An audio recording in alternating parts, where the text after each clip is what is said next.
This is the navigator who crossed the ice walls and the story behind this map. Labeled as fiction, this story revolves around a gentleman named William Morris and his crew who fought for the Continental Navy in the Revolutionary War.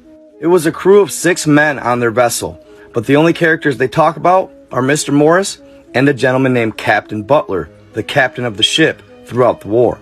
Towards the end of the conflict, William Morris explains that one night, while on whiskey, the gentleman started telling naval stories. He had been disregarding the rest of the crew's stories until Captain Butler chimed in, and he talks about lands beyond the Arctic Circle. Throughout his military career as a naval captain, he had heard from the highest of high-ups that there was actually a passage through Antarctica to get to these lands, and that it's possible that these lands may even be inhabited by civilizations.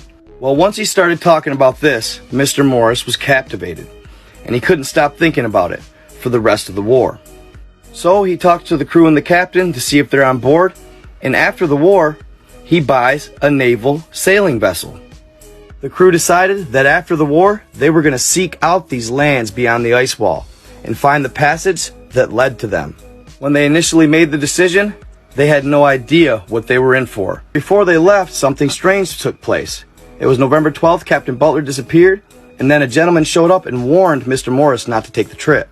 Morris was told that it wasn't in his best interest to take the trip because a certain organization didn't approve of it.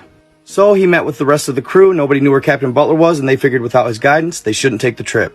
Then November 14th, the day they were supposed to leave, rolls around, and Butler comes smashing through Morris's door with a bunch of maps and said, "Let's go." Butler explains he had to disappear because they knew he had the maps, and they knew he knew how to get to the outer lands. So Morris and Butler gather the rest of the crew, and they depart, leaving Charleston Harbor.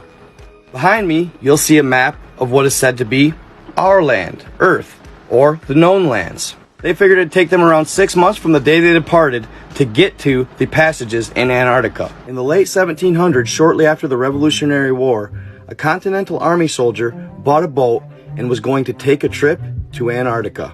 This gentleman's name was William Morris, and he convinced some of his fellow soldiers that he fought alongside, along with Captain Butler, to man the ship and take the trip with him.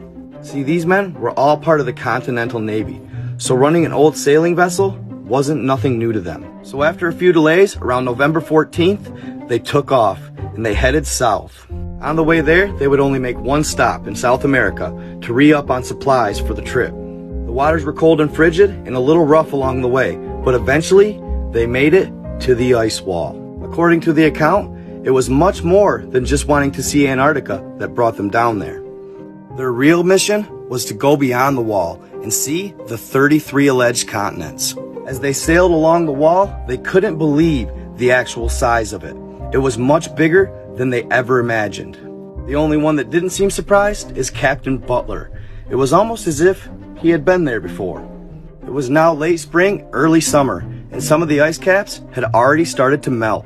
They were sailing within a couple hundred yards of the wall when an odd current started taking their ship even closer to it. As they approached, the crew got more and more anxious. They began to wonder if they were going to collide with this massive structure. In some places, they claimed it was as tall as 200 meters. So as they sailed to the west along the wall, everybody was on pins and needles, except for Captain Butler. His confidence could not be shaken, and it actually calmed the crew to an extent. They continued on, and the current was pulling them ever closer to the wall, when suddenly they reached an opening in the structure. It was at that moment when the current picked up and pretty much took complete control of the boat. At that point, they were at the water's will. This current eventually ripped them into the channel, straightened them out, and sent them on their way. They made it. This alleged passage is known as the Summer Gates, and they only open in the summer when the ice melts. Back in those days, it was very odd for somebody to actually know about the Summer Gates. But because of Captain Butler stumbling upon some ancient maps, they were able to discover them. The crew was hooting and hollering in triumph as they passed through the channel and into the black waters beyond the ice wall.